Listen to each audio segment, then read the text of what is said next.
La toxoplasmosis se trata de una enfermedad infecciosa causada por el parásito Toxoplasma gondii. Por su alta prevalencia, podemos decir que el Toxoplasma gondii es un microorganismo ubicuo. Se estima que esta infección podría estar afectando a más de un tercio de la población mundial. En su dimensión internacional, en América Latina la prevalencia de la toxoplasmosis varía entre un 50 a un 80%. Mientras que en América del Norte la prevalencia es más baja, aproximándose a un 10 a 30%.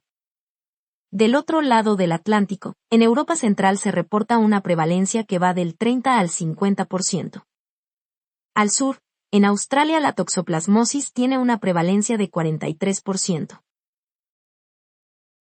Hay muchos factores de riesgo que aumentan la probabilidad de padecer toxoplasmosis. En esta lista se incluye el consumo de alimentos crudos o contaminados, especialmente carnes rojas y mariscos. Contacto con heces de gatos infectados, y uno de los factores más importantes, son los estados de inmunosupresión que pueden caracterizar a los pacientes que reciben trasplante de algún órgano, especialmente el de corazón.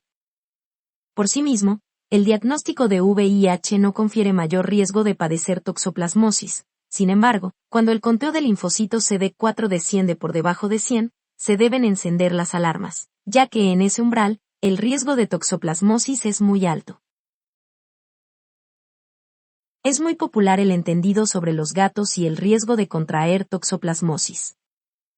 Sin embargo, en un estudio de casos y controles se observó que el odds ratio ajustado era de solo de 27.89 cuando se tenía al menos 3 gatos.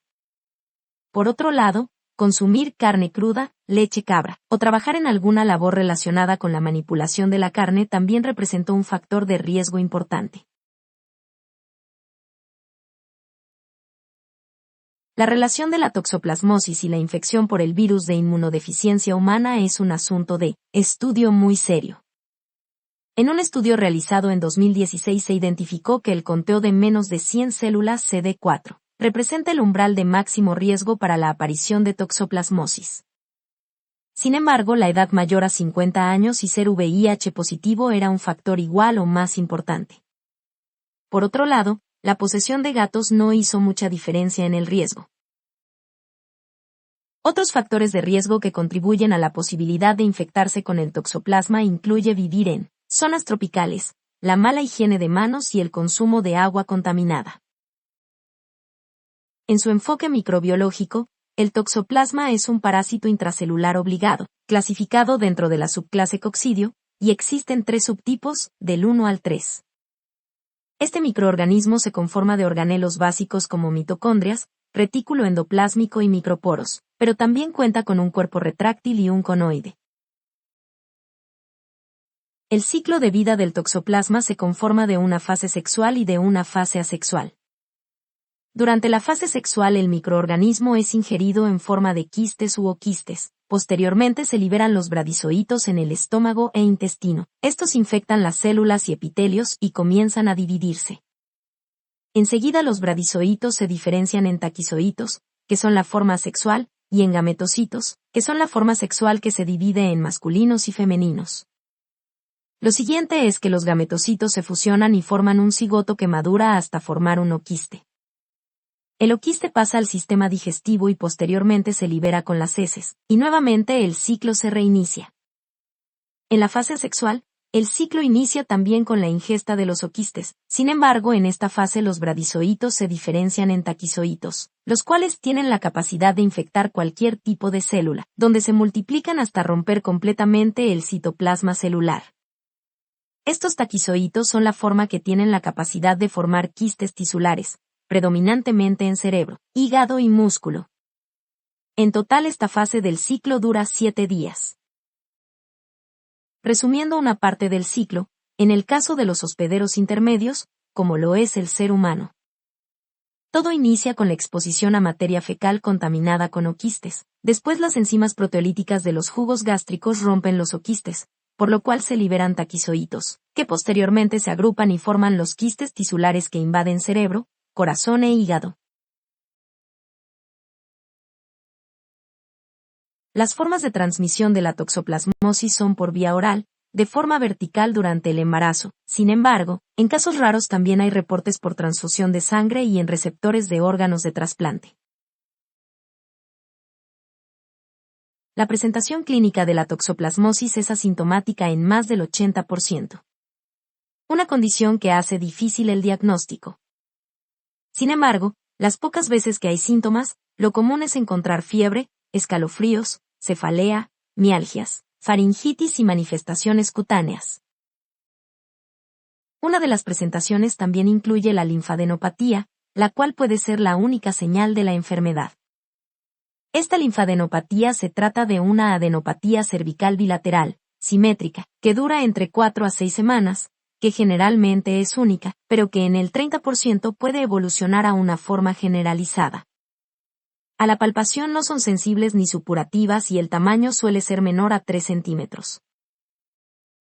En pacientes inmunosuprimidos, como lo son los pacientes VIH positivos, la encefalitis es la forma de presentación más común. Esta se caracteriza por cefalea, confusión y datos de focalización como hemiparesia y afasia. Otras formas de presentación muy raras son la retinocoroiditis, la neumonía, pericarditis y hepatitis. Para el diagnóstico de toxoplasmosis, debe hacerse una pequeña introducción a los anticuerpos que se generan en respuesta a la infección por el toxoplasma. Vamos a analizar esta ilustración donde la línea vertical representa los títulos de anticuerpos, la línea horizontal representa el tiempo de evolución, y esta línea divide a la infección aguda de la infección crónica. En las primeras 2 semanas, observemos cómo ocurre la exposición a los antígenos del toxoplasma, con lo cual ocurre una respuesta productora de anticuerpos naturales del tipo IgM, y en el mismo periodo la IgA también hace su primer ascenso. Después de las primeras 2 semanas la inmunoglobulina IgG es la que empieza a aparecer con títulos cada vez más altos. Por otro lado, durante la fase crónica de la enfermedad, es posible encontrar títulos de los mismos anticuerpos que se generaron durante la fase aguda, sin embargo la IgM puede volver a mostrar un ascenso. Actualmente algunos laboratorios ya cuentan con la capacidad tecnológica para reportar el grado de avidez de la IgG. Este parámetro, de encontrarse alto, nos ayudaría a distinguir la infección aguda de la crónica, pues durante la infección aguda la avidez de la IgG es baja, pero durante la infección crónica la IgG tiene alta avidez. Entonces, recapitulando con lo anterior. La medición de anticuerpo IgM será positiva durante la primera semana, con el pico durante el primer mes, sus niveles posteriormente irán disminuyendo, sin embargo pueden persistir por 1 o más años. Su principal aplicación es para el diagnóstico de la infección aguda o de la reactivación. Recuerde que los anticuerpos IgM negativos será la evidencia para descartar una infección aguda. Sin embargo, no siempre una prueba positiva significa infección aguda. Recuerde que algunas pruebas comerciales pueden tener una tasa de falsos positivos hasta del 60%. En otro apartado, los anticuerpos IgG serán detectables a partir de la primera a tercera semana, con un pico de elevación en el segundo a tercer mes. Estos anticuerpos pueden mantenerse positivos hasta por toda la vida. En cuanto a la avidez de IgG, este valor nos servirá para hacer la distinción entre infección reciente o pasadas. Por desventaja se trata de una prueba poco disponible, por lo cual no se solicita de rutina. Sin embargo, cuando resulte una avidez baja, se tratará de una infección reciente. Cuando resulte una avidez alta, nos hablará de infección pasada. La reacción en cadena de polimerasa es una prueba de mucha utilidad para confirmar el diagnóstico en el caso de pacientes inmunodeprimidos. Esta prueba se puede realizar en sangre, líquido cefalorraquídeo, lavado broncoalveolar o en muestra de biopsia. Sobre estudios de imagen, la tomografía o la resonancia magnética pueden ser de bastante aplicación para el diagnóstico de encefalitis, sobre todo en pacientes con VIH. Las lesiones por encefalitis toxoplásmica se podrán observar en la resonancia magnética. Estas lesiones se identifican por ser múltiples, generalmente se localizan en los lóbulos parietal o frontal, en el tálamo o ganglios basales. Tienen realce del anillo en el 90% de los pacientes y suelen acompañarse de edema con efecto de masa. En esta ilustración vemos el aspecto característico. De encontrarse imágenes de este tipo en un paciente con VIH se debe considerar toxoplasmosis o bien linfoma primario del sistema nervioso central. Si hay sospecha diagnóstica de toxoplasmosis debe realizarse una exploración de fondo de ojo, ya que la retinocoroiditis puede ser la presentación de esta enfermedad, en cuyo caso observaríamos el signo del faro en la niebla, lo cual se caracteriza por lesiones focales blancas con reacción inflamatoria vítrea suprayacente e intensa. El diagnóstico diferencial de la infección por toxoplasma incluye distinguir la encefalitis del linfoma del sistema nervioso central, de la infección por citomegalovirus en donde las adenopatías no son tan frecuentes, y en su caso, la propia infección por VIH puede explicar la sintomatología tanto por toxoplasma tanto como el mismo agente viral.